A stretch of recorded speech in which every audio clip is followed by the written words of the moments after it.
Time keeps on leaving and we keep on moving. When do we pass on our wisdom to the youth? My veteran story, lost arts discussions, fireside chats with a bourbon or two. It's time to hear the stories by military veterans. Get yourself ready. It's the Lost Arts Podcast. The Lost Arts with Andrew Cox. Hello, my friends, and welcome back to the Lost Art Podcast. That podcast giving a voice to our veterans. On today's episode, we have Marine veteran Sergeant Major retired Brett Scheuer. So it's going to be a great episode. I can't wait to hear his story. But before we get into that, if you're enjoying the podcast, be sure to go to the website, thelostart.podbean.com, click on that merchandise tab, and help support what we got going on here, get our veteran voices out for all to hear. 3 years there, and at that point, you're a staff sergeant getting ready to leave. And where are they looking at sending you at this point? So from there, me and the family got 3-year orders to Okinawa. Oh, okay. Wow, you spent a lot of time in overseas there. Yeah, Okinawa and Iwakuni, Okinawa. So yeah, back to Okinawa. And we didn't ask for that. That came down from the monitor. So it was needs of the Corps and bloom where you're planted type thing. So Right. I went up on a couple of gunny boards before I left. Never landed and got meritorious promoted gunny, leaving out of there. And then got to Okinawa and went up because then they started doing the fleet meritorious boards, Right. For staff NCOs. But yeah, so we left Paris Island, took leave from there. We actually took the train from Buffalo to LA. And then so we took that. So it's always something kind of new, travel experience for me and the family when we're going from duty station to duty station. So yeah, we took the train, which was That was very interesting. Yeah, it was. Yeah, and I had our third child was 3 years old or 2 years old at the time. So we call him third phase. My youngest son, he was born during third phase, so his nickname is third phase.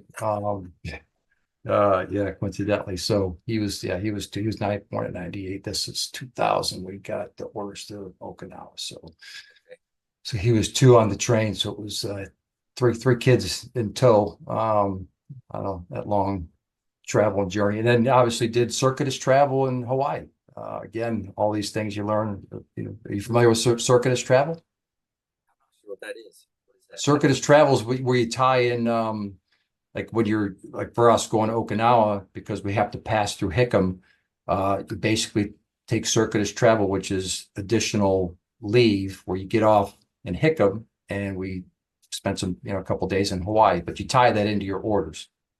Oh, okay. Well, yeah, it's a special, you have to request it, and so you request a circuitous travel, and so we had a couple days in Hawaii with the family. That's awesome. I didn't even know that existed. Yeah, I did it. So once I learned about it, staff NCO that told me about it. Hey, you got to take circuitous travel, especially all to and from Okinawa and Japan one time, because I did it previous as well. Yeah. Oh, okay. So I'd learned from Spent like 3 or 4 days, something like that. What? Just quick stop, and because you're passing through that way anyways, and so we did the circuitous travel in Okinawa or Hawaii on our way to Okinawa.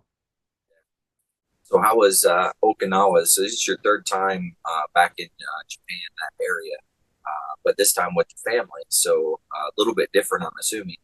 Yeah, and down south at Camp Foster this time. So last time was up north, Camp Hansen, Schwab area. So that's where coming off the drill field, getting to your first unit, you're breathing fire. The expectations. Oh, we got to former drill instructor checking in, and just what that's all about. And lo and behold, a lot of my classmates and even some of my fellow hats from the company it just seemed like all of us were getting orders to Okinawa. So it was like a Really? reunion over there. It's probably a good 15 of us over there. Wow. Yeah, yeah. Which was nice because we had all the folks that we knew at Paris Sound kind of just we all followed each other to Okinawa. So That's an incredibly convenient thing because if there's one thing I learned as a drill instructor, it's making connections and really just utilizing them for to get things done. So having 15 individuals that you do showing up all around the same time, I'm sure made it way easier to get stuff done. oh yeah, networking, all that stuff. Oh yeah.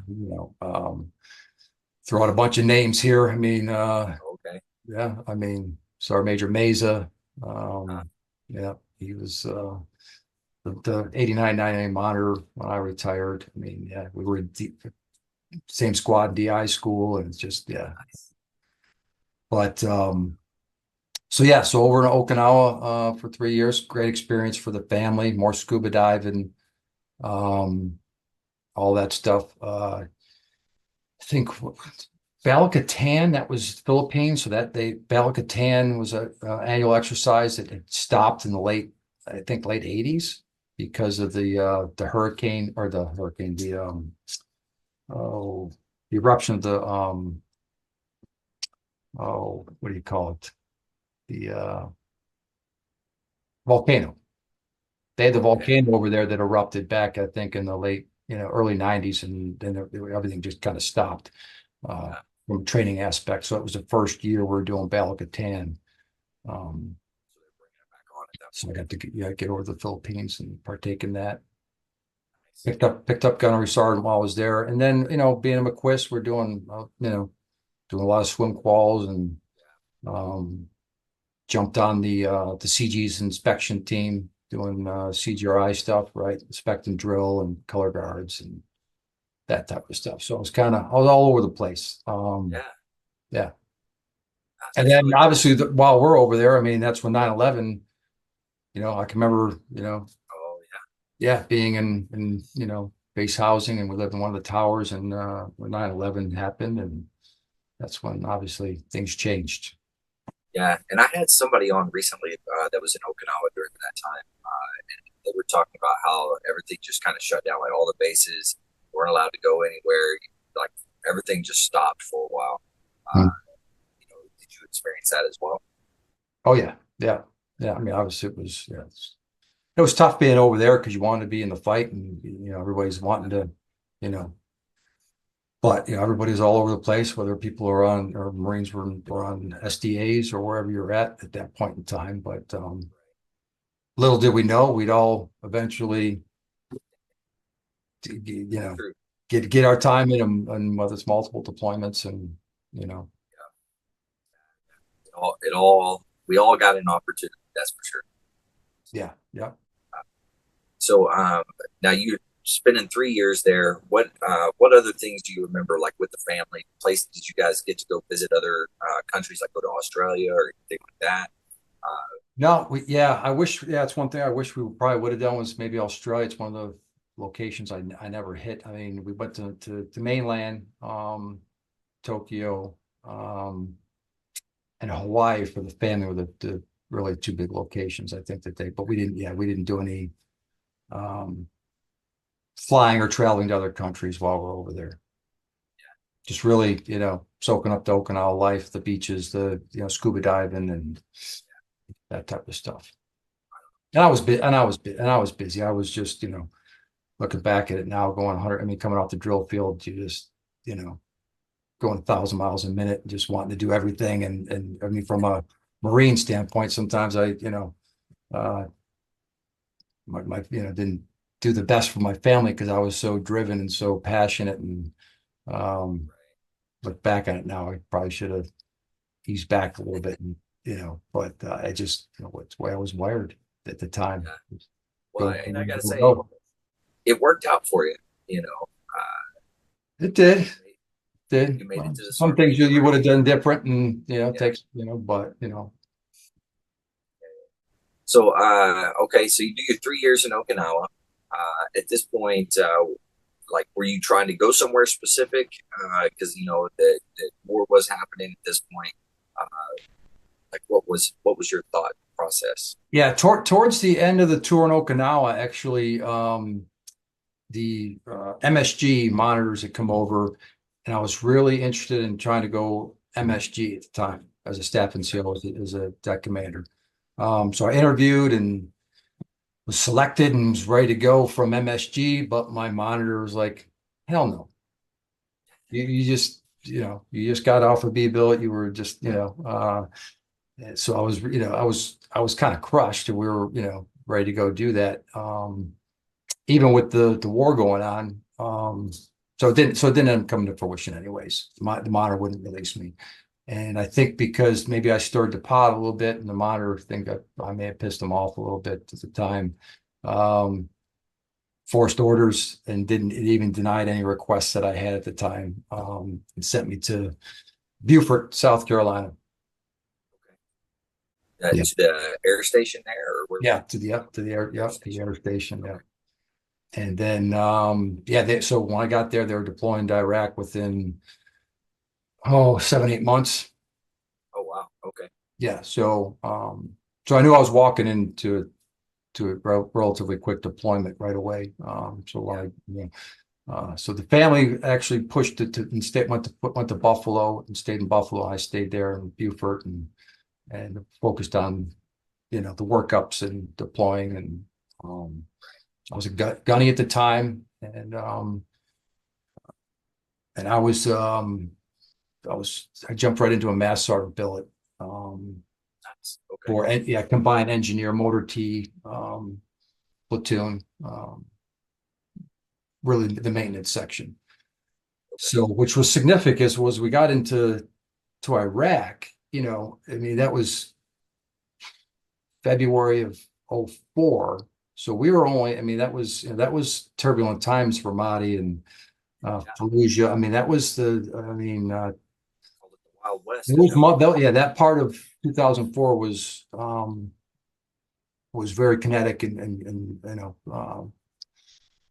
some of the fiercest fighting, obviously. But when we got there, all the vehicles, there's no up armored vehicles, there's no MRAPs, there's no, I mean, we were pretty significant. What we're doing with our platoon was doing makeshift body armor.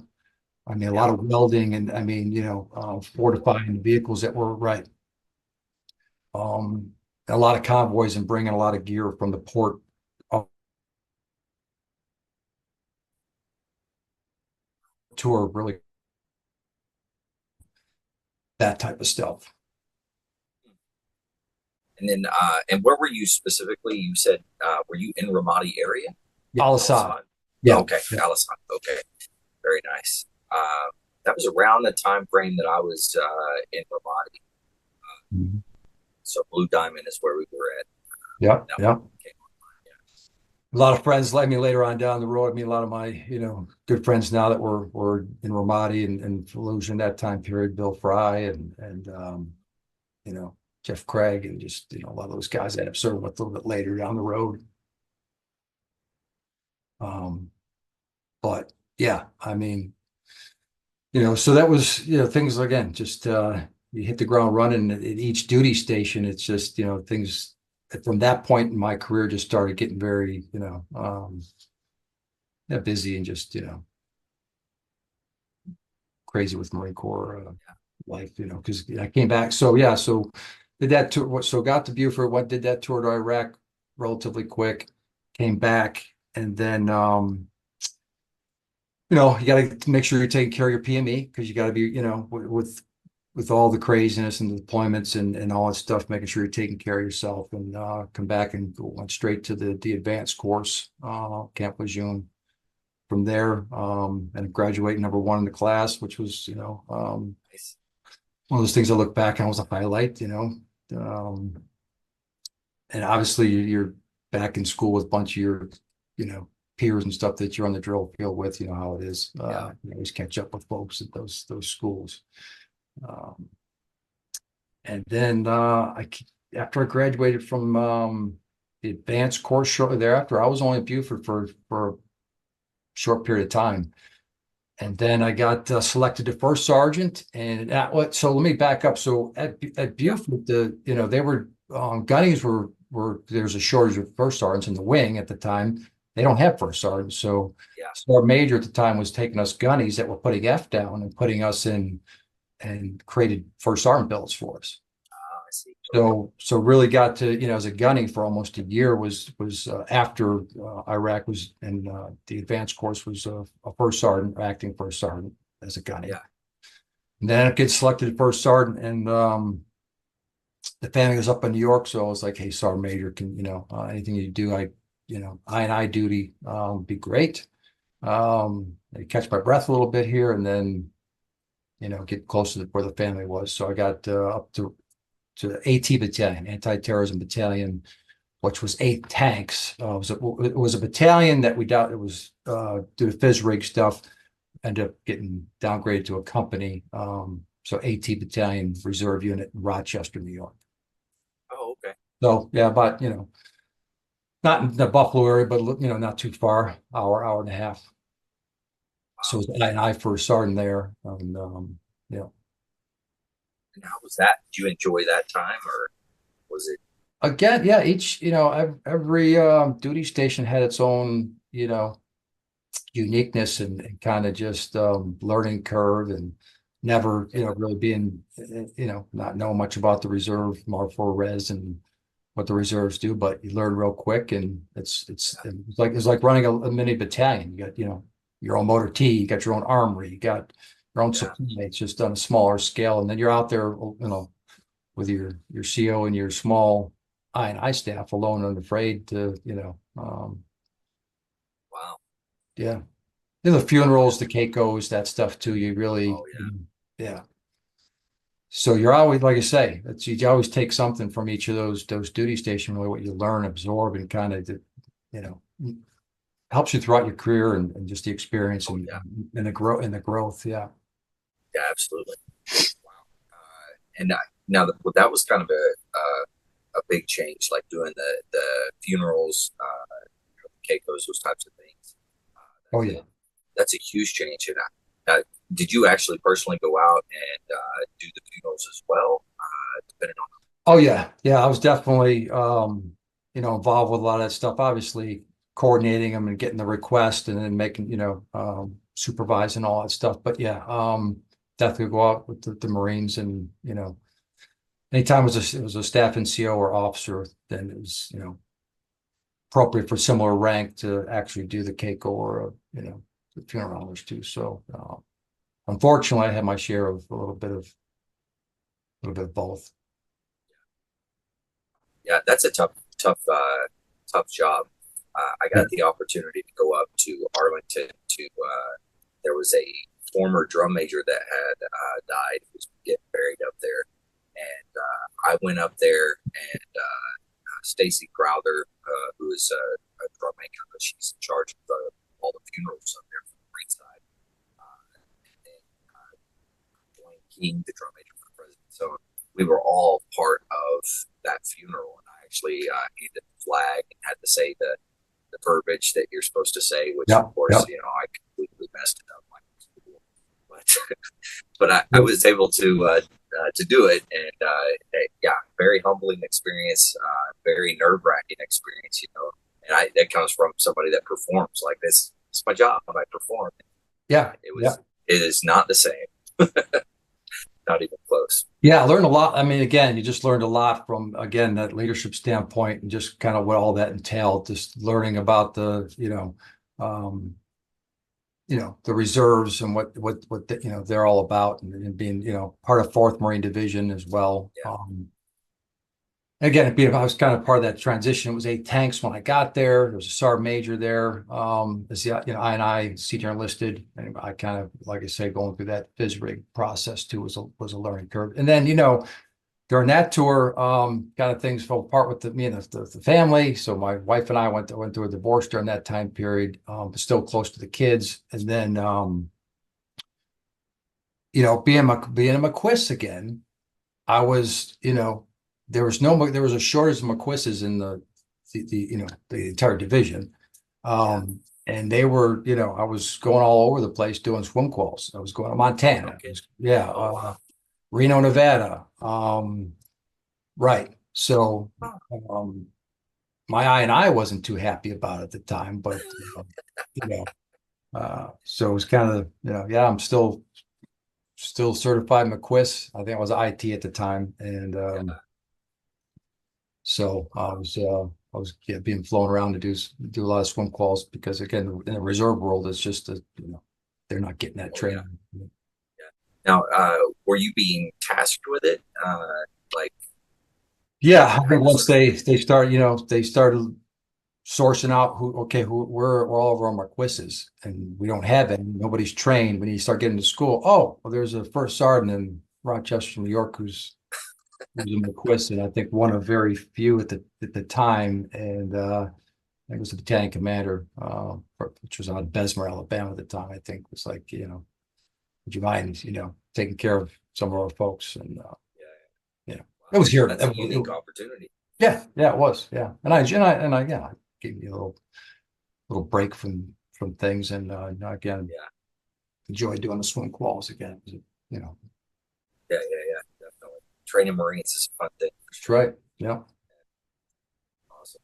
So, how long did you spend on I&I?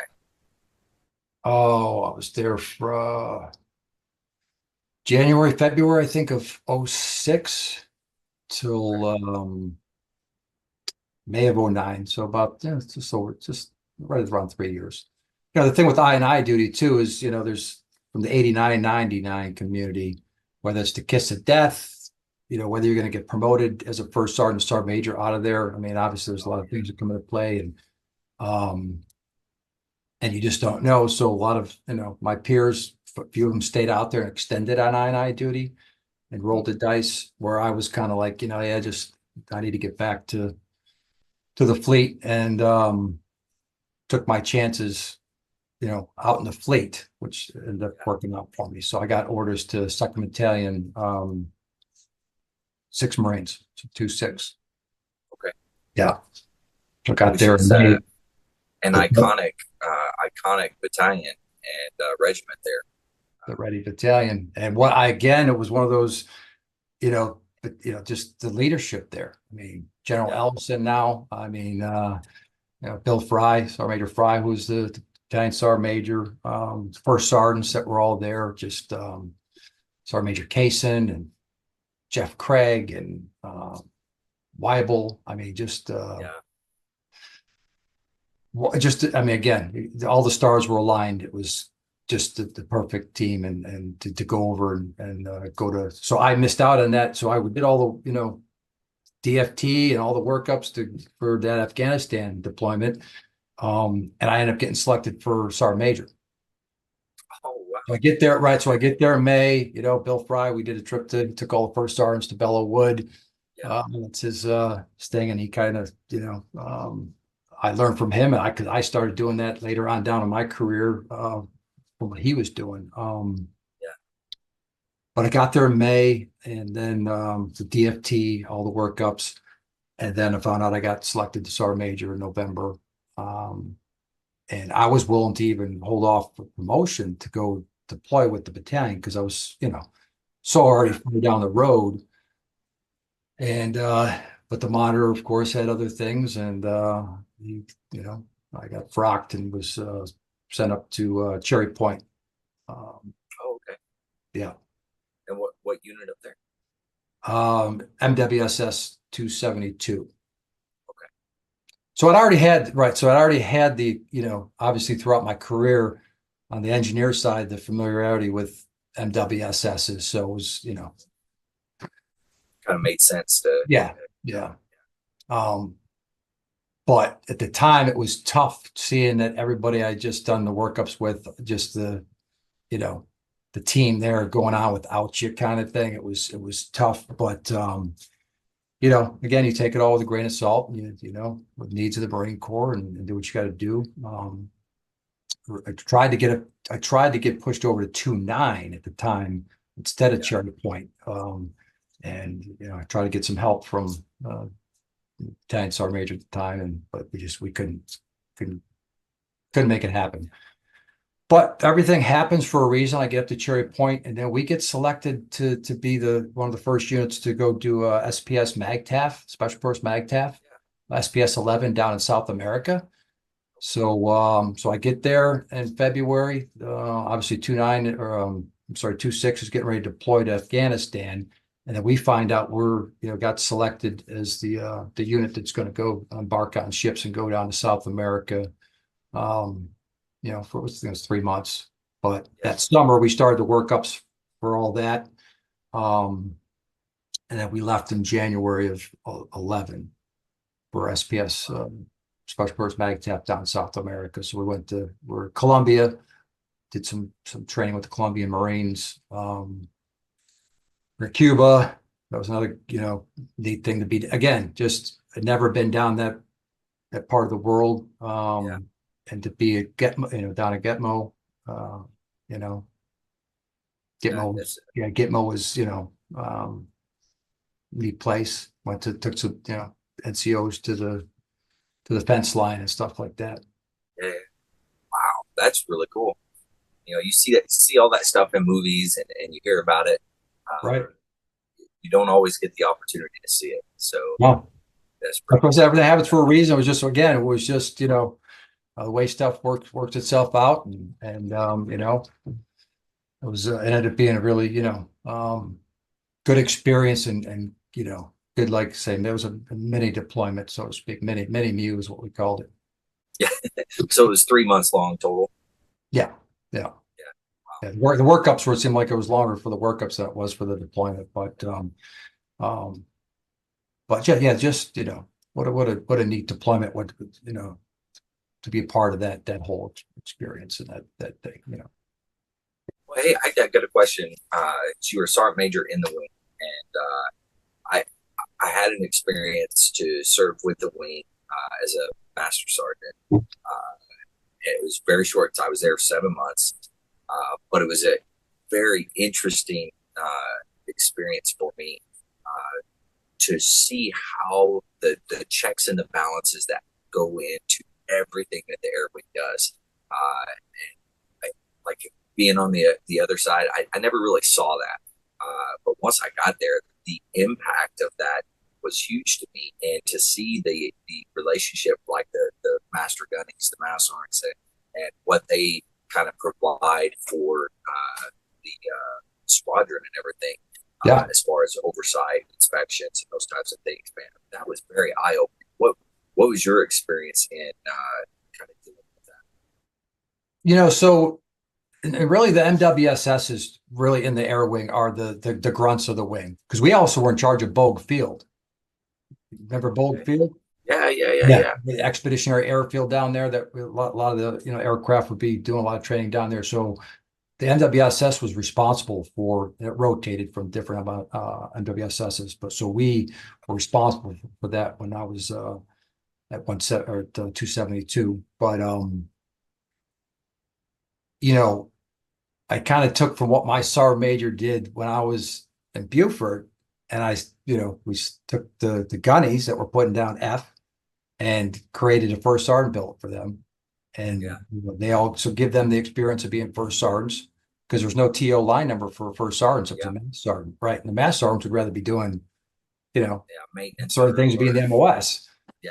So we kind of one of those things that I kind of pushed and made happen while I was there was creating that first sergeant in-house, but outside that mini MEU deployment, and because I've been with the MWS previously, and I enjoyed the tour up there. I was living in Jacksonville because I just came from 2-6. We weren't going to move to Cherry Point, so we lived in Jacksonville. I was commuting every day from Jacksonville to Beaufort. I'm sorry, to Cherry Point. So it was getting a little old with that drive. So 2-6 and 2-9 come back from deployment from Marja, and the powers to be talked to the monitor, and I ended up getting orders down to 2-9 and getting ready to deploy with, right. So getting back to the division. And because I felt like I missed out on that deployment with 2-6, it stung. It stung, just personally, just, developing those relationships and just, so it was really more a personal thing to get back down there, get in the fight and was lucky enough to switch with Doug Schaefer at the time, Sergeant Major Schaefer. I don't know if you remember him, Doug Schaefer. He ended up going out to MARSOC, and so me and him actually just switched spots because we're, both had only been in the units for I think a year and a half, 2 years, maybe not even 2 years. So it was just kind of a quick switcheroo. So it came right off that mini MEU, the deployment to South America, and that was in April of 2011. And then I immediately turned around and got to 2-9 by, I think it was right after the 4th of July. So it's 2 months. And then the next month we're doing DFT. And getting ready to turn around, getting ready to leave in December for Marja. So you leave and you said December to go over to Marja. Is that right? Yeah. Yeah. So, and then talk to me about your deployment with 2-9 over. Yes, because again, it just seems, it seems like such a blur because everything's happening so fast, and just the way things were moving from being at 2-6 and promotion to sergeant major, get up to the wing, get up there, deploy right away to South America, come back from South America. Oh, now everything worked out to get to 2-9, and things are just moving. So it's just too fast to even think. Yeah. It's just, let alone an infantry battalion, get ready to go into combat, and the turnaround with all that stuff, the ins and outs of personnel and the DFT and heading out to Twin Out Palms. And it was just, it was your head spinning. But and it was a transition in that time with heading over to Marja, and the battle space was with large battle space and 2-6. So again, one of my good friends, Bill Fry, it's still 2-6, and we obviously they're were going over the same time as us. And they, we kind of bordered them over there in the Marja area. So, but it was a long, challenging deployment. A lot of stuff that went on for that deployment. Obviously, not you go into combat, right? Want to bring everybody back home alive, and fell short of that. It's why this Memorial Day we remember those that paid the ultimate sacrifice, and Lance Corporal Dykus and Lance Corporal Taro both didn't come home for that deployment. But just everything that's entailed with that, combat deployment, especially over there in Marja, and what the things we're doing. We're doing a lot of drug raids on some crazy places for the opium and things like that were going on. So outside of the regular, just operational battlefield space, kinetic stuff that was going on. And you talk about Memorial Day. We were talking a little bit about it the other day, but it's interesting. So many people don't really understand Memorial Day versus Veterans Day and all that type of stuff. But I will say that for us folks that have been in the military, and we have been over, we've seen the struggles, seen the people that didn't come back, and those types of things. We definitely know the difference. And with Memorial Day coming up, it's that's a huge thing in my mind for all that. But I wish everybody understood it more. Yeah, likewise. Yeah, I try to remind even what I'm doing now, and my second career here in real estate, and may touch on a little bit of that here in a bit towards the end, but I just threw out the reminder that don't You don't need to thank me or thank service members. We just had Armed Forces Day, a few weeks ago. This is really to honor all those that have, died for the country and paid the ultimate sacrifice, and we're remember memorializing all those. Veterans Day is in November. That's when you thank a veteran. That's right. So you did the 2-9, and at that point, now did you go somewhere else after that? Oh, yeah, it gets crazy. It gets crazier for me. Okay. Go ahead. So we'll get back from the Marshall deployment, 2-9, and then we get home, and Sergeant Major Zigafus is the division sergeant major. Obviously a lot, well known, and what a great Marine and great individual. So we get back, and him as division sergeant major, he's I get the call, he's going to send me out to tracks out of Courthouse Bay. So I get the word I'm going out to second tracks from 2-9. So Major Daryl Carver replaced me at 2-9. Not sure if you remember Daryl Carver at all. I know the name. Yeah. And what a great battalion. I mean, just getting back out to Courthouse Bay, because obviously engineers are out there, second CB's out there. It's just one of those, such a small community, the Amtraks and artillery, and there's some of those communities that are so small. Probably just like like the band. Oh yeah, a small community. Everybody knows everybody. Loved it. It was I just had just the best tour out there, and that's where started to do, Marine Corps, we're starting to do the corporals courses and the Lance Corporal seminars, and starting from Sergeant Major and senior enlisted perspective, doing some of that stuff and bringing that out to the battalion, the stuff that wasn't really getting done at the time. But, so the second tracks historically did not keep Sergeant Majors for a very long time. They would come and go very quickly. They'd be there for 6 months, and I don't know, for whatever reason, for second tracks in particular, you look at the names on the sword plaque, and they were very, very short stints out there. So I was, I guess, one of the sergeant majors that had been out there for the longest, for a while. So I was out there but not even 2 years. Really?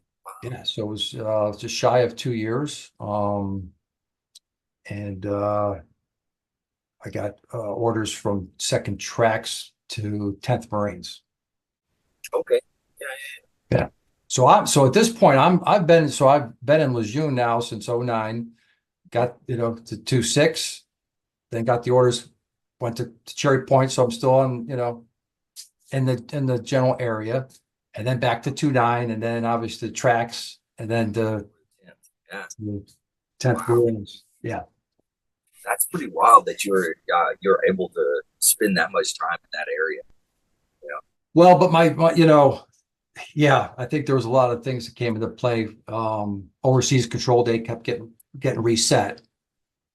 Right. So the deployment to South America, come back, deployment to Afghanistan, come back. So that kind of saved me a little bit. It was good for the family too. But I was still operational and busy and all over the place. So 10th Marines got there, and I think it was 14. I can't remember now. Might have been February 14. So I got to second tracks in December of 12. Yeah, February 13th. So I was really 16 months at tracks. And then 10th Marines got there, and we quickly find out we're getting ready to go to Russia, or the Republic of Georgia, for a big exercise that they do over there every so often. So started doing the little workups for that, and going over to the Republic of Georgia for that exercise. regimental level exercise. It was a pretty big deal. Yeah. I said, how was that? Was that Again, just another, just it's like, you shake your head and like, yeah, never would have seen myself going to South America, or, yeah, never saw myself being in, the Russian border in the former Republic of Russia. So yeah, it was definitely, again, something that was an honor to be part of, and the leadership team taking those Marines and sailors over there. So definitely been all over the world. That's amazing. yeah, crazy. And just again, the fast pace, just every little, work and turn there. But so that was, that was the highlight of probably 10th Marines. And 10th Marines was definitely a different animal too. Again, another tight-knit community. And just at the time that we were downsized and we lost one of the battalions at 10th Marines, and getting tasked all over the place as a regiment in the battalion. So we, had to work, smarter, not harder. So at that point, we did, kind of talking to the CEO at the time, and we developed the first leadership school there. So we stood up a, enlisted leadership school that from scratch took, NCOs from the battalions and from the regiment, and we stood up a schoolhouse for Lance Corporal seminar and Corporal's course. So it was yeah. So we took from, yes, but it would just made sense because we're just getting pulled left and right from from FAPs and just all these different IA billets and things like that. So, and the school, right? And the school still, like from what I understand, is still up and Really? standing, and still, so it's one of those things you look back and say, yeah, it's good to see. That's awesome. Yeah, yeah, yeah. Wow. And how long were you with 10th Marines? So the 10th Marines for about 2 years.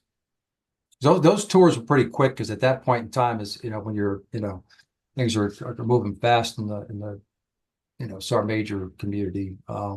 with where things are going. So yeah, 2 years, because I got selected for well, I put my name in that the hat for the 22nd MEU. I got slated for the 22nd MEU, and this is where things start getting even more interesting. Okay. So I got selected for the 22nd MEU, and that would have been July of 15. So I got to 10th Marines in February timeframe of 14. So again,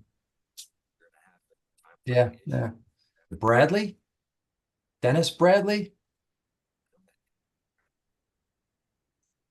Dennis, yeah, he was just another great Marine. He was one of my first sergeants in 29 when I got there.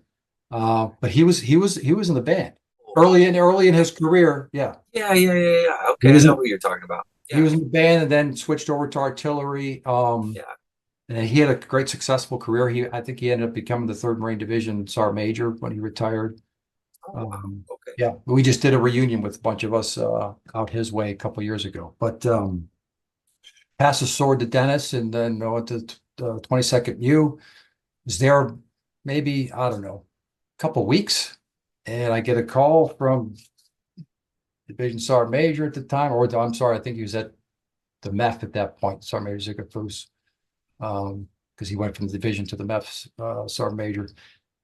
Brett, we got the situation here. We got the current Sergeant Major at the 26 MEU is he's got an illness, and we got to see, put somebody in the seat, and they're deploying in 30 days. Wow. So yeah, so my wife, I got a new daughter with my who's probably 2 or 3 years old at that point, and what complicates things is my son is an embarker. He's a corporal embarker with the 26th MEU command element. Oh, wow. So my son's getting ready. I mean, I'm obviously watching my son, and he's been doing the workups and all this stuff, and it just, I mean, just you can't make this stuff up.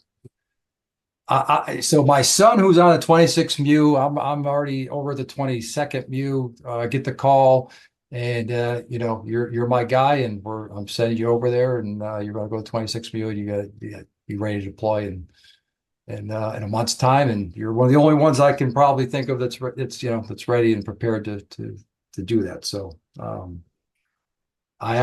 needs of the Marine Corps. It was crazy. Wow, that is an incredibly quick turnaround. Well, just the whole You had to- dynamics. My you son had to being get over there, Yeah, yeah. Holy cow, that's wild. yeah. Because I mean, you know, then being in the command element too. I mean, it was sticky. You know, actually, there was a Yeah.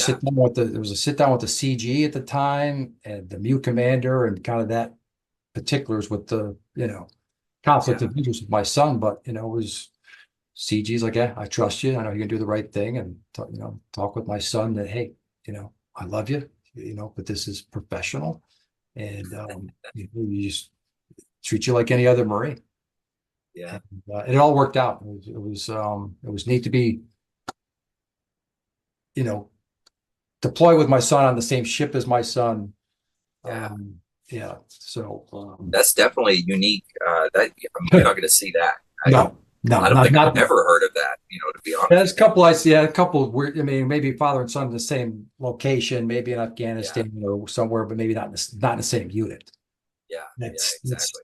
But so much space in between the MU Sergeant Major and Corporal Embarker on in the command element. It was but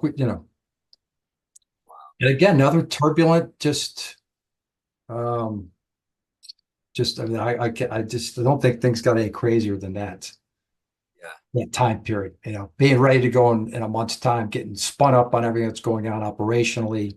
My son being in the unit on the deployment, and then leaving and going out the door that quick, and then just being thrown into the craziness. But that's a testament to you, one, to be able to do that. But to a good example to all Marines or military out there is you need to be prepared. You need to be ready at any moment's notice to be able to do anything that they throw at you. And, Yeah. like you're a testament to, hey, you got thrown in 30 days. Hey, here you go. And you jumped right in and did your thing. So, Yeah, I think that's your whole career and things you've been throughout your whole career. I mean, just prepare you for that, and just yeah.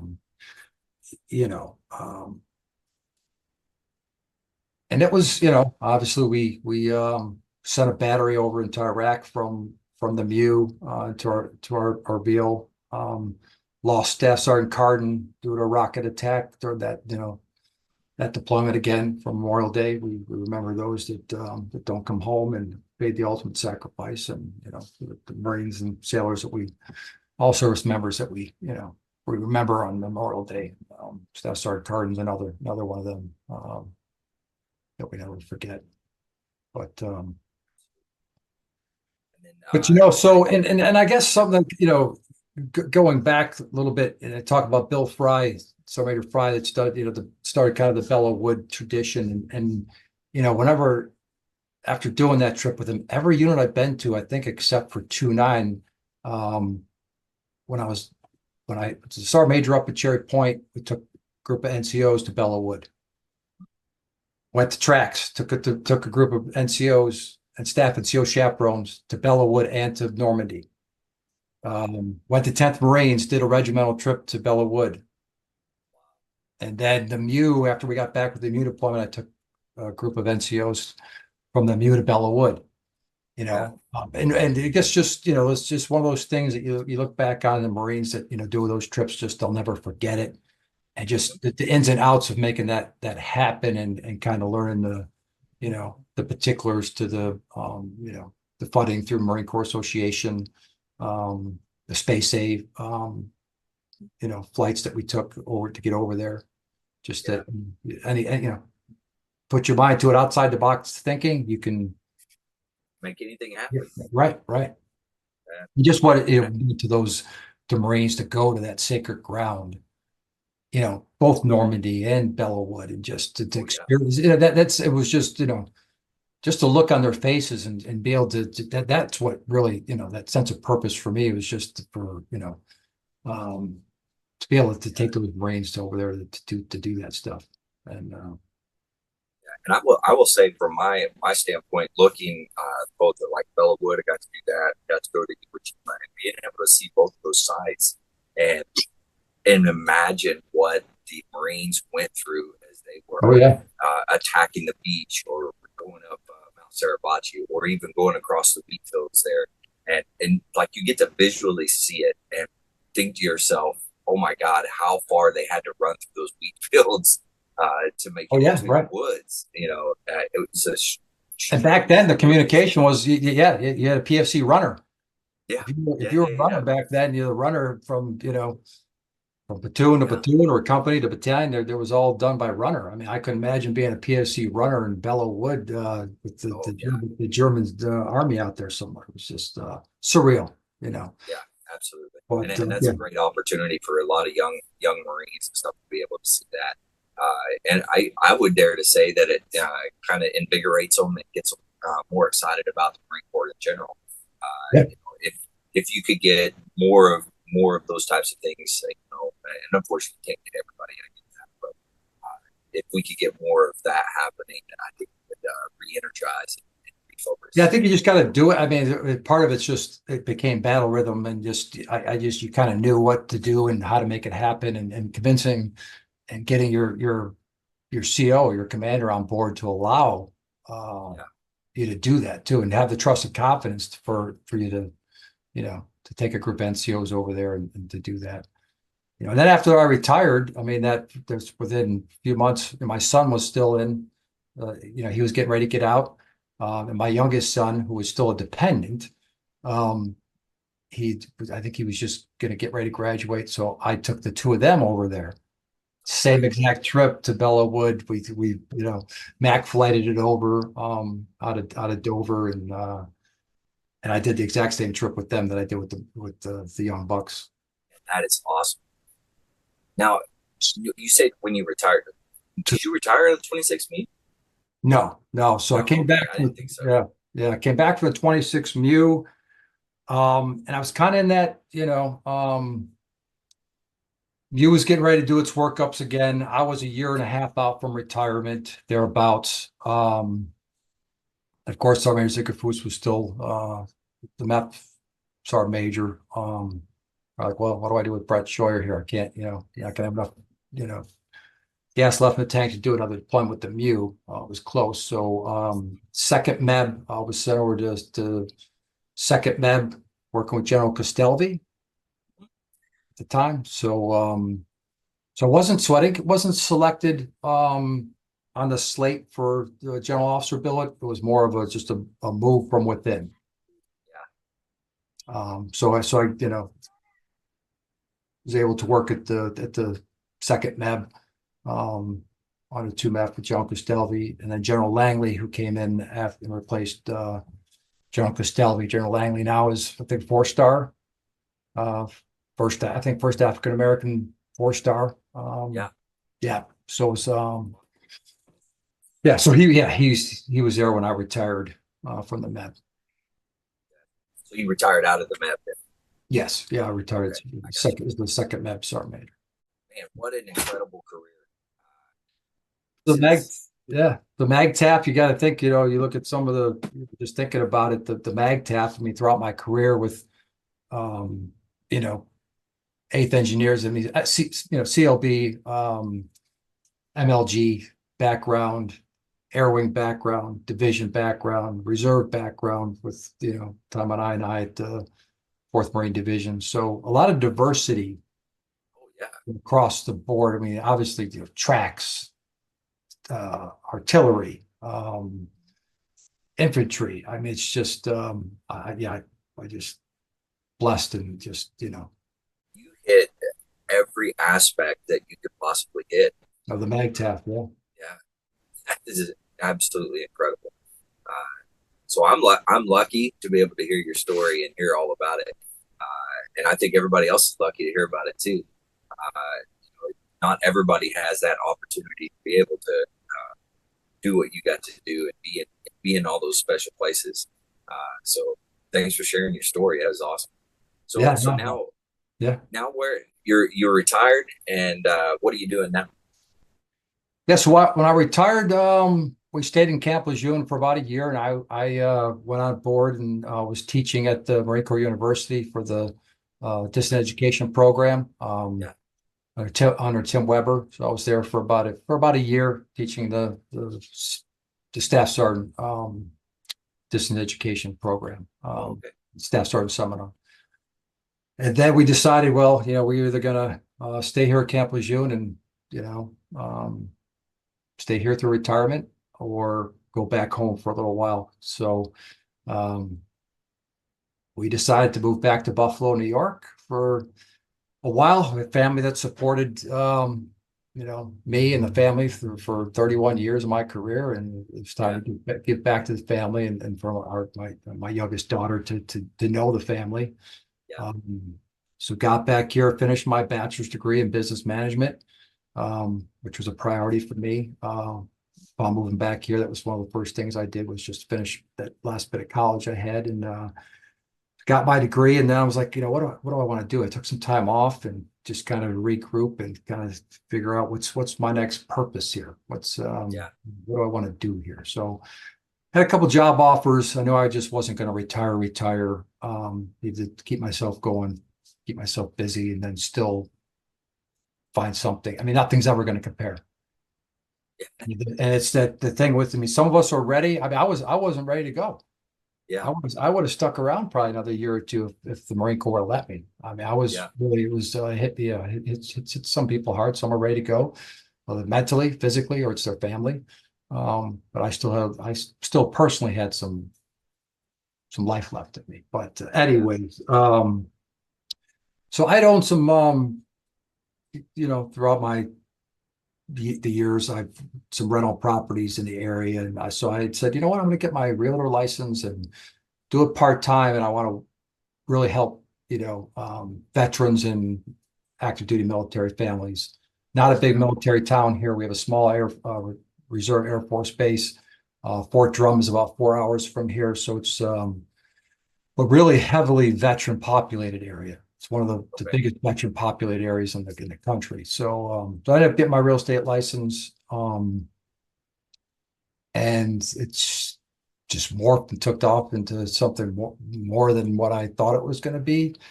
And I'm regional ambassador for upstate New York for the KW military community up here in the upstate New York region. Is like I say, the military ambassador. So Right. Wow. So you deal primarily with veterans, or is it anybody or with your business or? Yeah, I mean, obviously I'm here to help, and I work with everybody, family, friends, referrals, whatever. But I'm more branded towards the military and veteran community. I call it our heroes, is what kind of branded to law enforcement, firefighters, EMS, veterans. Oh, okay. Yeah. A lot Very of cool. a lot of active duty because couple Coast Guard stations here in the local area. Niagara Falls has one, so I've been working with a lot of Coast Guard families here lately, and so I kind of found my niche, and I'm enjoying it, and Yeah, that's awesome. So and what is the name of it again? The real Keller Williams. Say it one more time. Keller Williams Realty.